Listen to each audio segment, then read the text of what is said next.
Mwadzuka bwanji amalawi nonse konse kumene muli.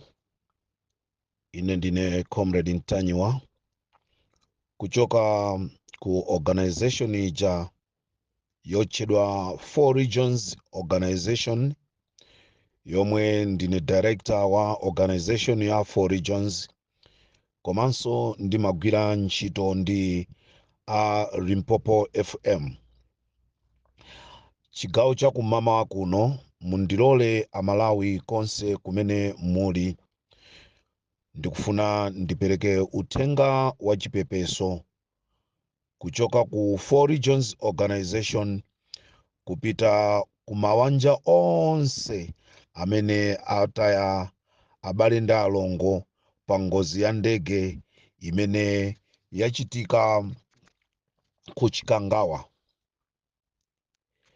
Landirani kupepesa akubanja konse kuchoka ku Four Regions Organization komanso kuchoka ku Limpopo FM.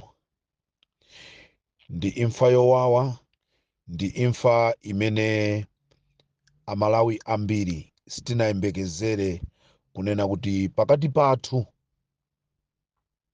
tizaluza abale athu awa munjira imene atichokera pa dziko lapansi pano.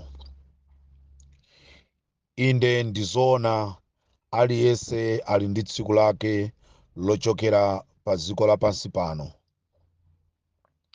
koma ndi imfa imene mmalawi wina aliyense ndi wontunthumira, ndipo mmalawi wina aliyense akulephera kumvetsa kuti kodi chachitika ndi chani.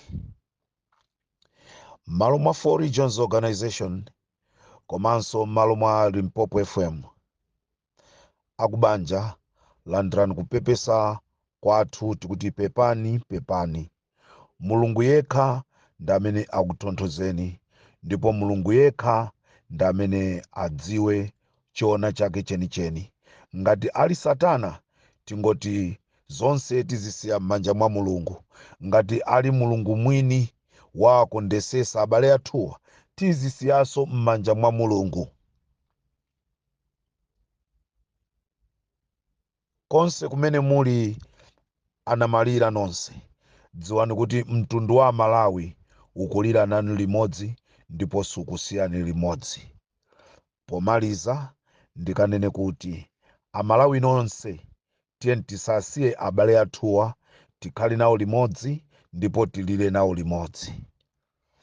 Mizimu ya abale athu onse ikause mu mtendere, ndipo mtendere wochoka kwa Mulungu Atate, Mwana ndi Mzimu Woyera zikafungatire mitembo ya abale athu. Ngati kuli kotheka tizakakumana nawo. Ulemu ndi matamando zipite kwa Iye. Amen.